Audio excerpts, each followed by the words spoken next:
Hey, how's it going? Hans Schaff here with GoTinyBeFree, and I'm here in my Tahoe tiny house here at the beginning of 2025. In fact, I think we're already at the 21st, 22nd day of January 2025.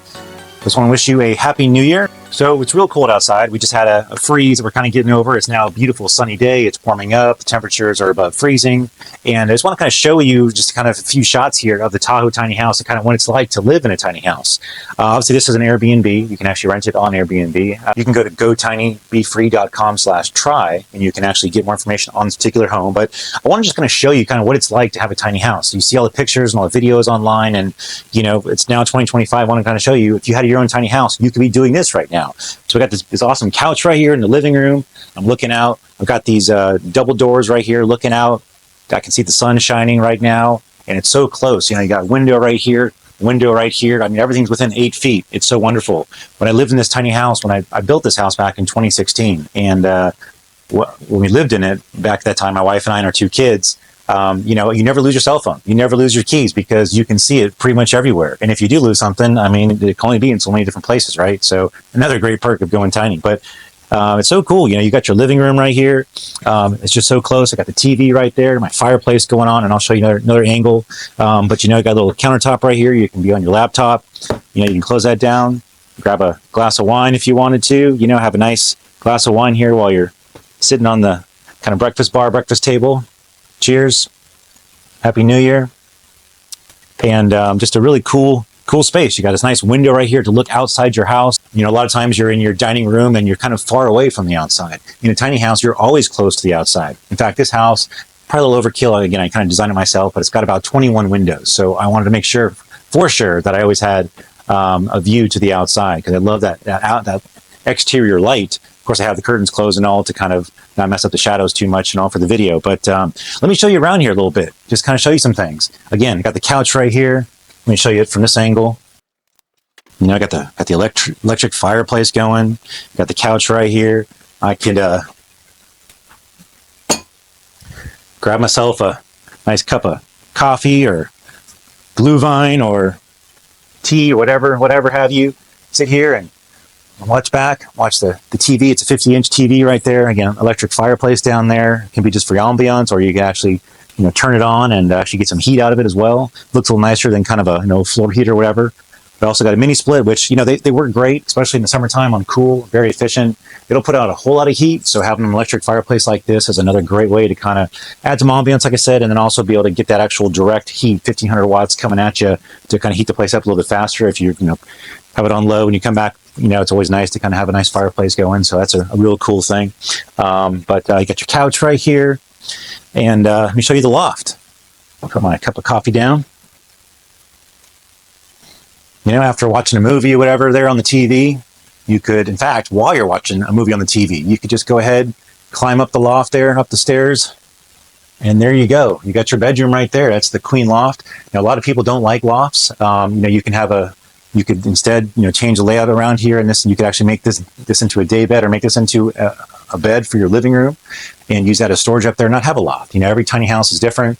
But what I like about it, again, being a tiny house, everything is right there. You can have the TV on while you're there at the table, either doing work or having breakfast or dinner, or while you're sitting there on the couch talking to friends or whatever, or when you're up there lying in bed. The one TV right here is all you need. You don't need to have 10 TVs around your house. You've got just this one 50-inch TV that'll work for being able to view from all different places within the tiny home.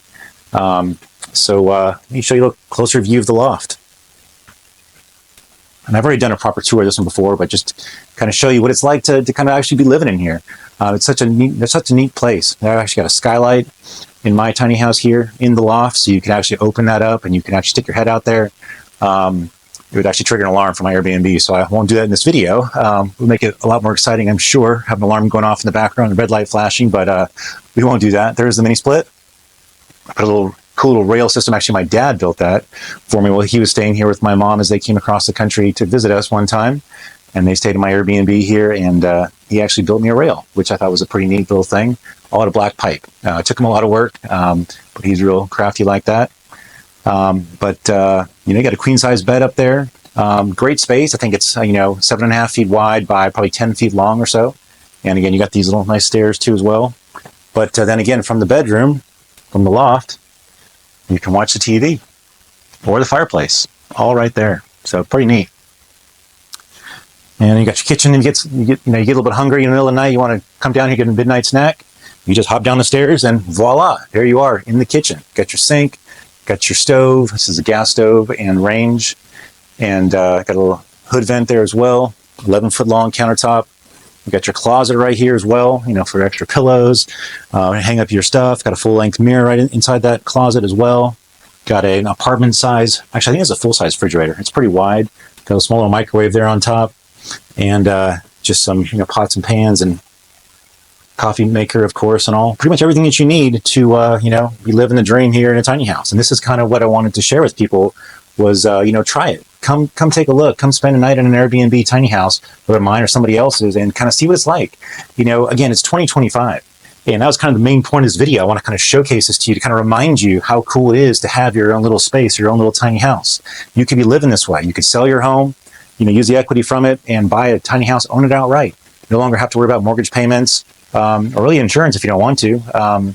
There's the reason you have to have insurance with a normal house is because the bank typically has the note, and the bank requires insurance in case anything happens to the home. But if you like, you can live on the edge and not have insurance and just reduce your expenses further, or get yourself some tiny house insurance, which is again going to be much cheaper than the insurance you pay for a normal sized home, which these days can be $300,000, $400,000, $500,000, $1 million. And that insurance is going to be a percentage of that dollar amount, so it's going to be a lot of money. So you've seen all the videos online, and again, it's 2025. When are you going to make the decision to go tiny? How long is it going to take? I built this house surprisingly 8 years ago, and I can't imagine how my life would be today if I had not done this. I mean, again, I'm not telling everybody to go build your own tiny house. I don't recommend that unless you have the skills and the time and the funds to be able to do that, because that is a labor of love. It took me a year to build this tiny house, and I do love it. I love it. I love the way it turned out. And when we had kids, my wife and I, we decided that this wasn't going to be the house we could live in any longer, but there was no way I could sell this house or move on from it. So we turned it into an Airbnb, and now other people can come spend the night, spend a week, and really kind of try it out, see what it's like to live in a smaller place. Can you do it? Do you need all the stuff around your house that you think that you have to have in order to be happy? Turns out you don't. In fact, the less stuff you've got, turns out you actually are happier because it's not holding you down. We put all these emotional baggage to these items and things that we have around our house, and things that we buy and store, and I have all these mini storage units over here, and you'd be surprised at how many people just leave their stuff in there. They'll pay month after month for their storage of this stuff, and then after a year or two they never come visit it, they never even see what it is, don't even know what it is, and completely forget about it, and just say, oh, I don't need to pay for that anymore, and you stop paying for it, and they just give it all away. It's all gone. They spend all that money, all that time, and then they don't even remember to come back and get it. They just let it go. So it's just crazy. We don't need to live that way. We can live more intentional. We can live with more purpose in our life. And being in a tiny house forces you to actually have to make decisions. Do I want to have a washer dryer? Do I want to have a bigger kitchen? Do I want to have a larger closet? What are the things that are most important to me? And it forces you to make a decision and decide and choose intentionally how you want to live your life. And that's what's great. It makes you live intentionally.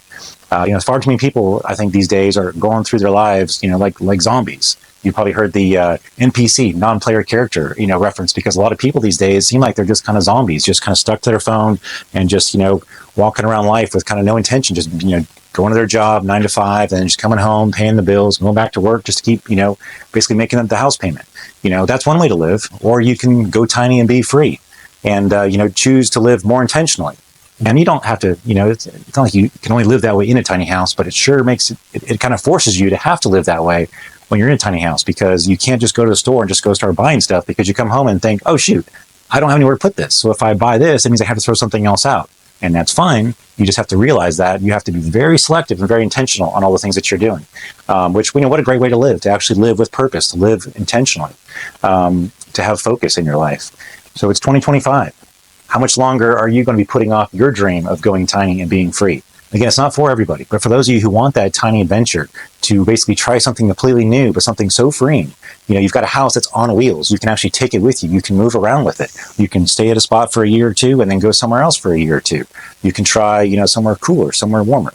We have lots available at the Cottages of Pine Lake. We have some forest lots available. We have some lake lots available here in North Alabama. We've got some great weather most of the time. About once or twice a year for about a week or two, we'll have some cold weather. But other than that, like next week, we're looking back in the 50s. So it's a great place to live.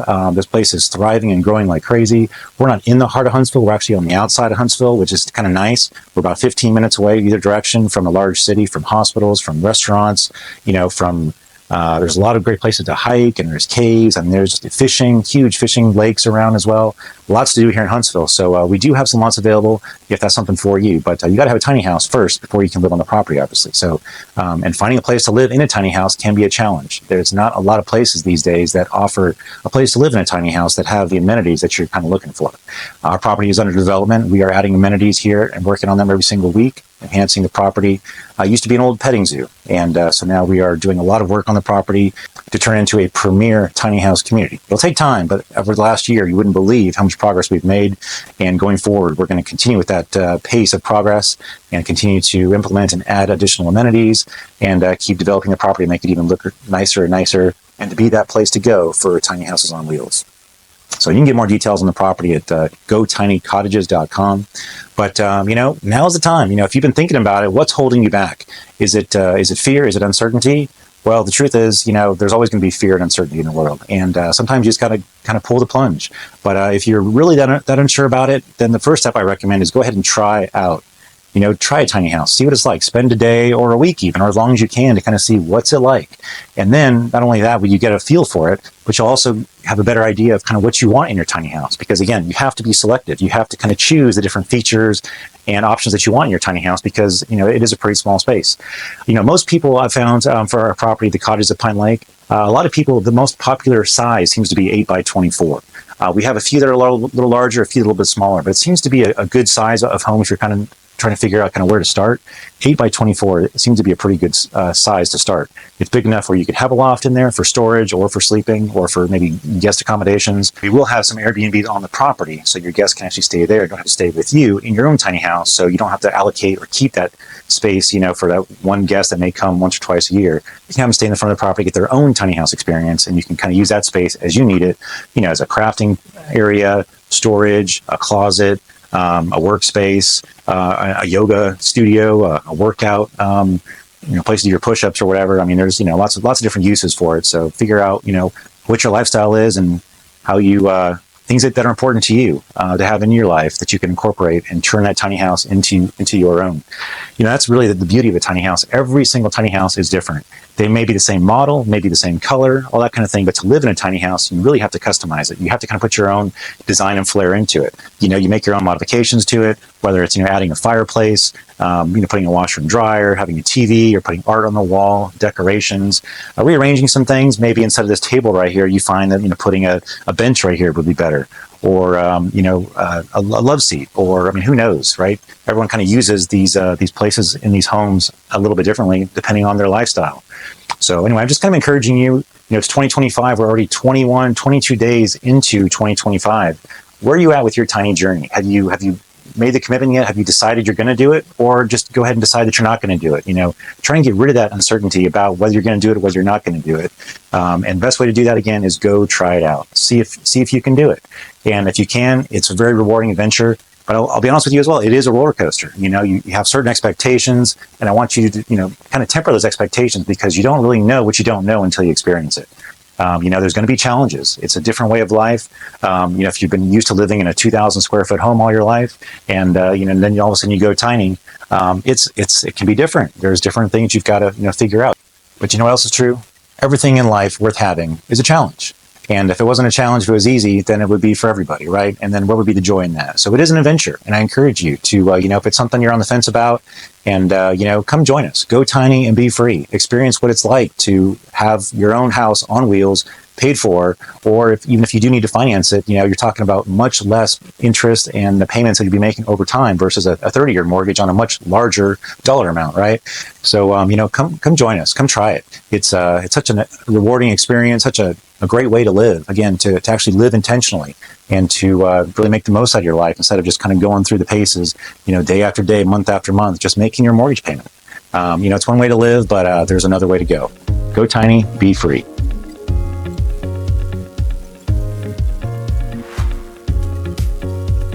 Here's some bonus footage here. I've actually got a deep soaking tub in my tiny house. How cool is that? It was one of the things that was important to me. I wanted a hot tub, but it's kind of hard to put a hot tub inside a tiny house. So I got a deep soaking tub just in case. It's about 22 inches deep, because I hate those real shallow, you go to a hotel sometimes and they have these really shallow, more like you're bathing in a sink. So I wanted to have a proper tub to actually bathe in, although this is also a shower. There's the shower head. So there you go. We've got a flush toilet in here as well with a, there it is. Used to be a composting toilet, we took that out and put in a flushing toilet here. And we also have an on-demand water heater too. So you've got propane-fired water heater, plenty of mirrors. There you go. Here's one more use you could make for your tiny house. If you're someone who's has the flexibility to work from home, then how neat would be to put in a small little office. You could partition office a part of your tiny home, or if it was a large enough one, you could actually have an office as a separate bedroom. Right here over my gooseneck part of the tiny house, I created basically a little office here with some live edge wood that I built right into the wall. You got plenty of windows in here again, I love my windows. You got a little couch here as well, so you could be a second bedroom. You can actually have this couch fold out, and you've got a second bedroom here for guests or whatever, but primarily is an office. There you go. Lots of options, lots of possibilities of tiny house. Wanted to again kind of remind you about some of the ones that I chose here for this tiny house, and kind of get your juices flowing, get your mind excited, and take care.